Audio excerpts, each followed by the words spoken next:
Good morning friend, welcome back my YouTube channel. आप सब कैसे हैं? उम्मीद है कि आप सब भी बढ़िया होंगे और आप सबकी पढ़ाई भी अच्छे से चल रही होगी।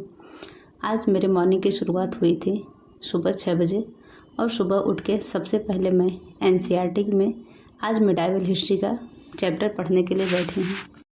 कल मैंने इसमें से जितना भी एंशिएंट हिस्ट्री का चैप्टर दिया था उसे पूरा रीड किया था और आज इसमें से मिडाइवल हिस्ट्री का जितना भी टॉपिक है इस बुक में जितना दिया गया है उसे आज पूरा कंप्लीट करने का मेरा टारगेट था। और सुबह में मैंने इसे एक ही बार पूरा जितना भी चैप्टर था दिल्ली सल्तनत से लेके मुग़ल काल तक उसे पूरा कंप्लीट किया है। और सुबह इसे पूरा कंप्लीट करने में लगभग मेरा 3 घंटे का टाइम गया था। हालांकि ये बुक मैंने बहुत पहले ही ख़रीदा था, लेकिन उस टाइम पे मैंने इसे सिर्फ पॉलिटी पढ़ा था और अब इसमें से एक एक सब्जेक्ट कंप्लीट करना है, क्योंकि आप लोग देख ही रहे हैं कि अब बीपीएससी टीआरई 4 की वैकेंसी भी आने वाली है। हमारे सामने एक बहुत बड़ा डाउट है कि अभी हमें मेन के एग्ज़ाम पे फोकस करना चाहिए, खासकर 2 एग्ज़ाम को लेके, एक यूपी टीजीटी और दूसरा बीपीएससी टीआरई 4। तो आज मैं आप लोगों का डाउट थोड़ा सा क्लियर करने की कोशिश कर रही हूँ।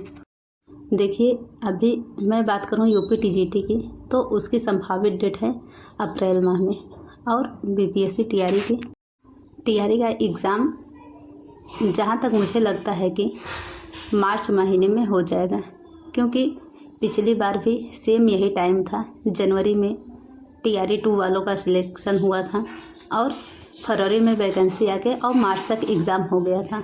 तो आप इसी को मान के चल सकते हैं कि बिहार है तो बिहार में हर चीज़ें बहुत ही ज़्यादा जल्दी होती हैं। तो आप बीपीएससी टीआरई 4 को ही पहले मान के चलिए और उसी पे टारगेट करके अपनी पढ़ाई को कंटिन्यू करिए, क्योंकि यूपी और बिहार में ये कॉमन बात है कि जितनी जल्दी बिहार सरकार सारे एग्ज़ाम कंडक्ट करवाती है तो उस हिसाब से यूपी में थोड़ा सा लेट होता है, और अभी इसकी फाइनल डेट भी नहीं आई है यूपी टीजीटी की। तो आप बीपीएससी टीआरई 4 पे पहला फोकस करिए, अगर आप इन दोनों एग्ज़ाम में कंफ्यूज हैं कि अभी किस पे ज़्यादा फोकस करना चाहिए। क्योंकि आज के न्यूज़पेपर के भी हेडलाइन यही थी कि जब टीआरई 3 वालों का फाइनल सिलेक्शन हो जाएगा तो जल्द ही टीआरई 4 की वैकेंसियाँ आ जाएंगी। और आप लोग जानते हैं कि एग्ज़ाम होने और वैकेंसी आने में टाइम बिल्कुल भी नहीं लगता। तो अभी जनवरी चल रहा है, जनवरी, फरवरी, मार्च, 2.5 से 3 महीने हमारे पास पूरा है।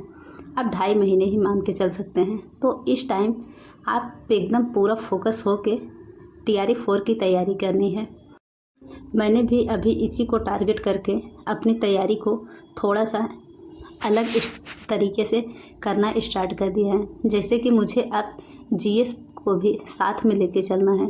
तो जीएस के लिए मैंने आज से सबसे पहले इस बुक को कंप्लीट करूँगी, फिर इस बुक के साथ साथ मुझे करंट अफेयर्स को भी साथ में लेके चलना होगा। और करंट अफेयर्स के लिए मैं बात करूँ तो मैं अभी कुमार गौरव सर को फॉलो कर रही हूँ, क्योंकि मुझे उनसे पढ़ना बहुत ही ज़्यादा अच्छा लगता है और उनका क्वेश्चन भी एग्ज़ाम में देखने को मिलता है। और सबसे बड़ा प्लस पॉइंट ये है कि अगर आप कुमार गौरव सर की क्लासेस देखते हैं तो नए करंट के साथ पुराना करंट भी रिवाइज होते चलता है, जिससे कि हमारे लिए बहुत ही ज़्यादा फ़ायदा होता है। तो अभी तो कुछ इसी तरह से हमें सब्जेक्ट के साथ जीएस की भी तैयारी करना शुरू कर देना है, और मैंने तो कर दिया है। अगर आप लोग भी इन 2 एग्ज़ाम की तैयारी कर रहे हैं तो आप भी लग जाइए सब्जेक्ट के साथ जीएस में भी, क्योंकि टीआरई 4 तो पहले होगा, ये तो मान के ही चलना है। तो अभी सब्जेक्ट की तो तैयारी चल ही रही है, सब्जेक्ट के साथ साथ जीएस की भी तैयारी अभी से करनी है, क्योंकि केवल सब्जेक्ट की तैयारी करके हम सिलेक्शन नहीं ले सकते, हमें जीएस पे भी उतने ही फोकस करना होगा। तो अब देर मत करिए। अगर आप लोग अभी थोड़ी सी भी लापरवाही कर रहे हैं तो अब लापरवाही करने की ज़रूरत नहीं है और अपनी पूरी ऊर्जा के साथ लग जाना है, क्योंकि इस 2025 जैसा मौका मुझे लगता है कि इसके बाद नहीं आने वाला है। क्योंकि 2025 में हर स्टेट में वैकेंसियां आ रही हैं टीचिंग से रिलेटेड, टीचिंग है क्या, अदर भी क्षेत्र में वैकेंसियां देखने को मिल रही हैं। तो अगर आप लोग तैयारी कर ही रहे हैं तो अपने पूरी जी जान के साथ तैयारी करिए, जिससे कि इस 2025 में अपनी एक सीट सुनिश्चित हो सके। आप लोगों से मुझे एक सलाह चाहिए। आप लोग बहुत अच्छा सलाह देते हैं, तो इसीलिए आप लोग एक मुझे ये भी सलाह दीजिएगा कि मैं बीपीएससी टीआरई 4 के लिए जीएस सब्जेक्ट के लिए मैथ की तैयारी कहाँ से करूँ। अभी मुझे मैथ को लेकर बहुत ज़्यादा कन्फ्यूज़न है, तो आप लोग ज़रूर बताइएगा किसी यूट्यूब चैनल के बारे में, जिससे कि वहाँ से मैं अपनी तैयारी कर सकूँ मैथ के लिए। मैं इस बार जीएस पे अपना पूरा 100% तैयारी करना चाहती हूँ, क्योंकि टीआरई 3 में मेरा जीएस में बहुत ही कम स्कोर हो पाया था। हालांकि सब्जेक्ट में ठीक ठाक स्कोर था, लेकिन मुझे जीएस को भी इस बार बहुत अच्छे से तैयार करना है, जिससे कि इस बार कोई गलती ना होने के चांसेस रहें।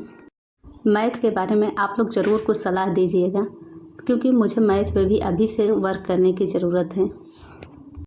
ये वीडियो संडे का है और इसमें मैं वॉइस ओवर आज मंडे के दिन कर रही हूँ। तो आज से मेरा यही टारगेट है कि मुझे पूरे 24 घंटे में अगर मैं 8 घंटे पढ़ाई कर रही हूँ तो उसमें मुझे 2 घंटे जीएस के लिए देना है, जिससे कि मेरा जीएस भी स्ट्रांग बन सके। तो आज से मैंने करंट अफेयर्स की क्लासेस भी लेना स्टार्ट कर दिया है और जीएस के लिए इस एनसीईआरटी सार संग्रह बुक को पढ़ना स्टार्ट कर दिया है। और आप लोगों की तैयारी कैसी चल रही है, आप लोग भी बताइएगा।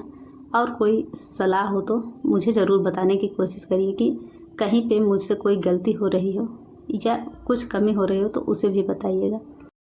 कल मैंने संडे के दिन एक टेक्स्ट बुक पे टीआरई 4 टीजीटी का टेस्ट लगाया था, जिसमें कि हालांकि उसमें मैथ मैंने सॉल्व नहीं किया था, लेकिन बस तुक्के के आधार पे मैंने जीएस का और सब्जेक्ट का फुल टेस्ट दिया था। तो उसमें मेरा तो जीएस में 25 मार्क्स आया था, और सब्जेक्ट की बात करूं तो हिस्ट्री का मेरा अच्छा खासा मार्क्स बन रहा है, लेकिन पॉलिटी में मेरा स्कोर कम हो रहा है, क्योंकि उसमें पॉलिटी का पूरा एनसीईआरटी बेस्ड क्वेश्चन दिया था।